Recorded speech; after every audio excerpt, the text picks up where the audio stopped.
지난 코로나 시기를 지나면서 우리 사회는 고유가 시대로 접어들었습니다. 고유가 시대가 오면서 물가는 가파르게 오르고 있는데요. 특히 교통과 관련된 요금도 많이 올랐습니다. 지난 30일에 개통한 수도권 광역급행철도 역시 높은 요금으로 이용객들의 불만이 나오고 있습니다. 하지만 이 제도를 이용하면 거의 절반 가까이 요금을 줄일 수 있다고 하는데요. 대중교통을 이용하는 분들이라면 이 제도 신청하셔서 환급금을 받아가시기 바랍니다. 환급은 지원 대상자에 따라 다르지만 1년에 20만 원 정도를 환급 혜택을 받을 수 있으니까 누가 얼마나 받을 수 있는지 확인해 주시기 바랍니다. 먼저 시청하시면서 구독, 좋아요 한 번씩 부탁드립니다. 오늘은 전 국민을 대상으로 시행하는 환급금 제도인 K패스 제도를 소개해 드릴게요.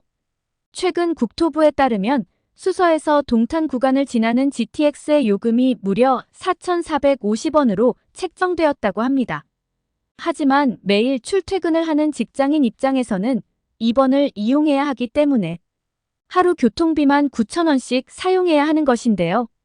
한 달로 계산해보면 무려 20만 원 정도를 사용해야 하는 것인데요. 그래서 요금이 부담스러운 분들을 위해 각종 할인 프로그램을 활용해서 더욱 낮은 요금으로 이용하게 권장하고 있습니다. 오는 5월부터는 K패스 제도를 이용하면 시내버스, 지하철, GTX 이용 시 환급금을 받아갈 수 있는데요. 이용요금에서 최대 53%까지 환급을 받을 수 있으니까 한 달에 20만 원을 이용하는 분들은 그 절반인 10만 원 정도씩 매달 환급받을 수 있을 것 같습니다. 그리고 이 제도는 이미 지난해부터 많은 정보가 나왔던 제도인 만큼 어떤 제도인지 알고 있을 거라 생각됩니다. 하지만 아직 K패스가 무엇인지 모르고 있던 분들을 위해 간략하게 이 제도가 무엇인지 알려드리겠습니다. K패스는 기존 알뜰 교통카드 사업을 대체하는 복지제도로 기본적인 복지 혜택은 동일합니다. 다만 알뜰 교통카드가 갖고 있던 단점들을 보완하기 위해 환급금 적립 절차를 간소화하고 적립되는 금액도 일정 비율로 변경하여 더 많은 환급금을 받을 수 있도록 변경된 복지 혜택입니다. 이 제도는 오는 5월 1일부터 본격 시행될 예정이며 K패스 사업 시행 전까지는 알뜰 교통카드를 이용하시면 됩니다. 알뜰 교통카드를 이용하시다가 5월 1일 이후에는 K패스 전환 동의만 하시면 기존 이용카드와 계정을 그대로 이용할 수 있습니다.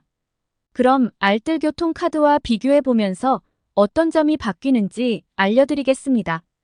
둘의 가장 큰 차이점은 환급금 적립 방식과 적립 금액에 있습니다. 알뜰 교통카드의 경우 적립금이 이용요금 구간에 따라 최대 적립금이 정해져 있는데요. 일반인의 경우 미래 이용요금이 2,000원 이하라면 최대 250원, 2,000원부터 3,000원 사이는 최대 350원, 3,000원 이상은 450원까지 적립됩니다. 이 적립금은 최대 금액인 만큼 이동거리가 짧다면 적립금이 거의 없을 수도 있습니다. 반면 KPS의 경우 이동거리에 무관하게 이용요금에서 일정 적립률을 적용해서 그 비율만큼 적립이 됩니다. 그래서 이동거리가 짧더라도 환급금을 적립할 수 있는 것입니다. 예를 들어 이용요금이 1,500원이라면 일반 이용자는 300원 적립, 청년 이용자는 30%인 450원 적립, 저소득층은 무려 53%까지 적립되어서 800원이 적립됩니다. 이용 방법은 기존 알뜰 교통카드 회원이라면 알뜰 교통카드 홈페이지에서 KPS 회원 전환 동의를 하시면 기존 이용카드 그대로 K패스로 전환되며 만약 알뜰 교통카드를 사용하고 있지 않거나 전환 신청을 하지 않았다면 따로 신청 절차를 진행해 주셔야 하는데 K패스 홈페이지나 모바일 앱을 이용해서 카드를 발급받아 사용하시면 됩니다. 오늘은 오는 5월부터 시행하는 K패스 제도를 간략하게 소개해 드렸는데요. 기존 알뜰 교통카드 이용자분들은 5월이 되기 전 전환 동의를 통해 자동으로 전환해서 이용해 보시기 바랍니다. 다음에는 더 좋은 정보들로 찾아오도록 하겠습니다. 끝까지 영상 시청해 주셔서 감사합니다.